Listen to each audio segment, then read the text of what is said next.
Tempo comum, quarta semana, quinta-feira, tema 31. Os doentes, prediletos do Senhor. Pontos a meditar. 1. Imitar Cristo no amor e no cuidado dos doentes. 2. A unção dos enfermos. 3. Valor corredentor da dor e da doença. Aprender a santificá-la. Pelo sinal da Santíssima Cruz, livrai-nos Deus nosso Senhor dos nossos inimigos. Em nome do Pai, do Filho e do Espírito Santo. Amém. Meu Senhor e meu Deus, creio firmemente que estás aqui, que me vês, que me ouves. Adoro-te com profunda reverência. Peço-te perdão dos meus pecados e graça para fazer com fruto este tempo de oração. Minha Mãe Imaculada, São José, meu Pai e Senhor, meu anjo da guarda, intercedei por mim.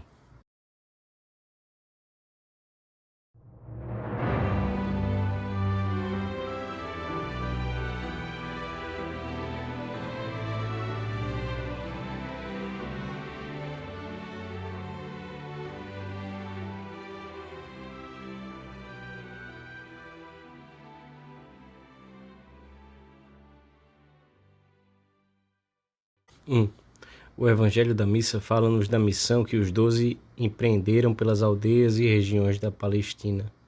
Pregaram a necessidade de fazer penitência para entrar no reino de Deus e expulsavam os demônios e ungiam com óleo muitos doentes e os curavam. O azeite era utilizado com frequência para curar as feridas, e o Senhor determinou que fosse essa a matéria do sacramento da unção dos enfermos. Nas breves palavras do Evangelho de São Marcos, a Igreja viu insinuado este sacramento, que foi instituído pelo Senhor e mais tarde promulgado e recomendado aos fiéis pelo apóstolo São Tiago. É mais uma demonstração da solicitude de Cristo e da sua Igreja pelos cristãos mais necessitados. O Senhor mostrou sempre a sua compaixão infinita pelos enfermos. Ele próprio se revelou aos discípulos enviados pelo Batista, chamando-lhes a atenção para o que estavam vendo e ouvindo. Os cegos recuperam a vista e os coxos andam. Os leprosos ficavam limpos e os surdos ouviam. Os mortos ressuscitavam e os pobres eram evangelizados. Na parábola do banquete das bodas, os criados recebem esta ordem: saí pelos caminhos e trazei os pobres, os aleijados, os cegos, os coxos. São inúmeras as passagens em que Jesus se mostra compadecido ao contemplar a dor e a doença, e em que cura muitos como um sinal da cura espiritual que realizava nas almas. Ora, Jesus quis que nós, os seus discípulos, o imitássemos numa compaixão eficaz por aqueles que sofrem na doença e em toda a dor. A Igreja cerca de amor todos os afligidos pela fraqueza humana, mas ainda reconhece nos pobres e nos que sofrem a imagem do seu fundador pobre e sofredor. Faz o possível por mitigar-lhes a pobreza e neles procura servir a Cristo.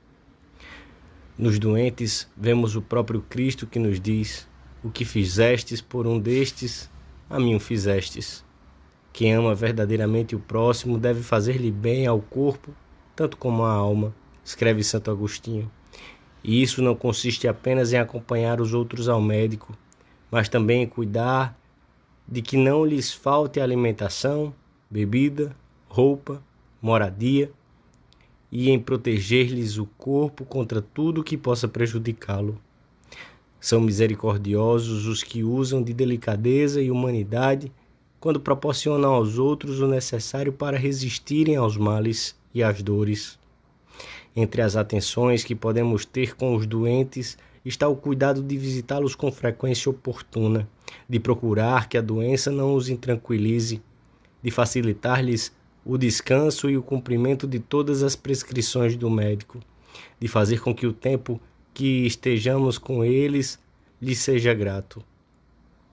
Não esqueçamos que os doentes são o tesouro da igreja e que têm um poder muito grande diante de Deus, pois o Senhor os olha com particular predileção. Criança, doente, ao escrever estas palavras, não sentis a tentação de as pôr com maiúsculas?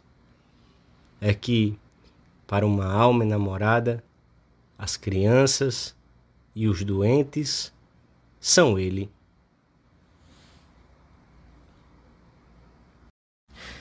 2. Devemos preocupar-nos pela saúde física dos que estão doentes e também pela sua alma. Procuraremos ajudá-los com os meios humanos ao nosso alcance e, sobretudo, procuraremos fazê-los ver que, se unirem essa dor aos padecimentos de Cristo, ela se converterá num bem de valor incalculável. Será ajuda eficaz para toda a igreja, purificação das faltas passadas e uma oportunidade que Deus lhes dá para progredirem muito na santidade pessoal. Porque não raras vezes, Cristo abençoa com a cruz. O sacramento da unção dos enfermos é um dos cuidados que a igreja reserva para os seus filhos doentes.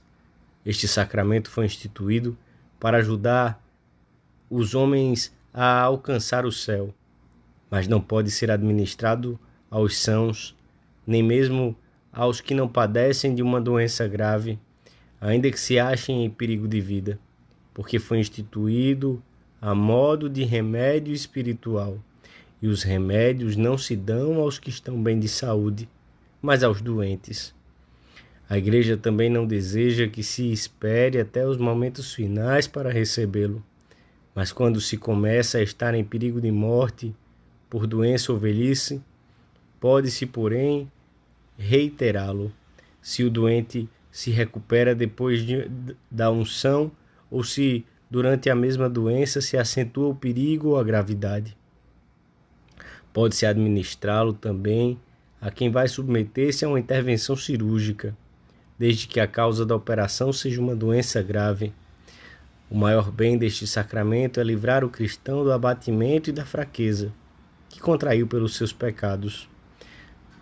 Deste modo, a alma sai fortalecida e recupera a juventude e o vigor que tinha perdido, em consequência das suas faltas e debilidades.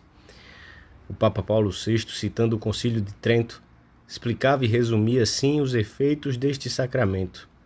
Outorga a graça do Espírito Santo, cuja unção tira os pecados, se ainda resta algum por apagar, como também os vestígios do pecado. Alivia e fortalece também a alma do doente, despertando nela uma grande confiança na misericórdia divina. Permite-lhe, sustentado dessa forma, suportar facilmente as provas e penalidades da doença, bem como resistir com maior facilidade às tentações do demônio, que está à espreita. E, por vezes, recupera a saúde corporal, se for conveniente, para a saúde da alma. É um sacramento que infunde uma grande paz e alegria na alma do doente, que esteja lúcido, movendo-o a unir-se a Cristo na cruz e a corredimir com ele, e que prolonga o interesse que o Senhor manifestou pelo bem-estar corporal e espiritual de quem está doente, como testemunham os evangelhos, e que ele desejava que os seus discípulos também manifestassem. Examinemos hoje se sabemos ver Cristo dolente nos enfermos, em cada um deles, se os atendemos com carinho e respeito, se lhes prestamos essas pequenas ajudas que tanto agradecem. Sobretudo, vejamos junto do Senhor se os ajudamos com sentido de oportunidade a santificar a dor, a corredimir com Cristo.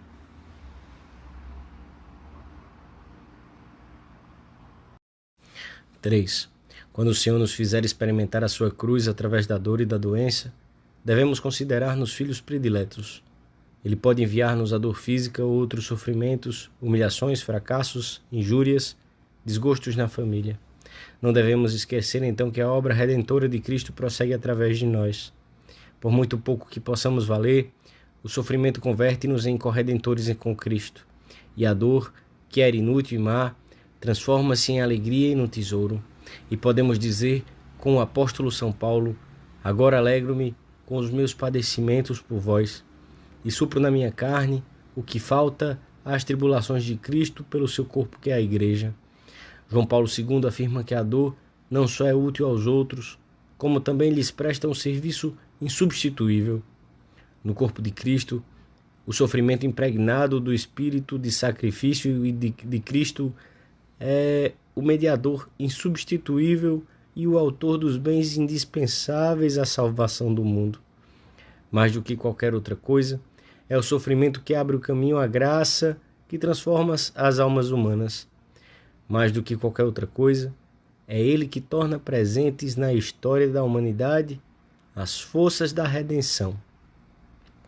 Para aproveitarmos esta riqueza de graças, precisamos de uma preparação remota, feita cada dia com um santo desapego de nós mesmos, para que nos disponhamos a carregar com garbo, se o Senhor assim o permite, a doença ou a desventura. Sirvamo-nos desde já das ocasiões normais, de alguma privação, da dor, nas suas pequenas manifestações habituais, da mortificação, para pôr em prática as virtudes cristãs. Recorremos à nossa Mãe Santa Maria, ela que no Calvário, permanecendo de pé, valorosamente junto à cruz do Filho, participou da sua paixão. Sabe sempre convencer novas almas a unirem os seus próprios sofrimentos ao sacrifício de Cristo, num ofertório que, transpondo o tempo e o espaço, abraça e salva toda a humanidade. Peçamos-lhe que as penas inevitáveis nesta vida nos ajudem a unir-nos mais a seu Filho, e que, quando chegarem, saibamos entendê-las como uma bênção para nós mesmos e para toda a Igreja. Dou-te graças, meu Deus, pelos bons propósitos, afetos e inspirações que me comunicaste nesta meditação. Peço-te ajuda para os pôr em prática. Minha Mãe Imaculada, São José, meu Pai e Senhor, meu anjo da guarda, intercedei por mim.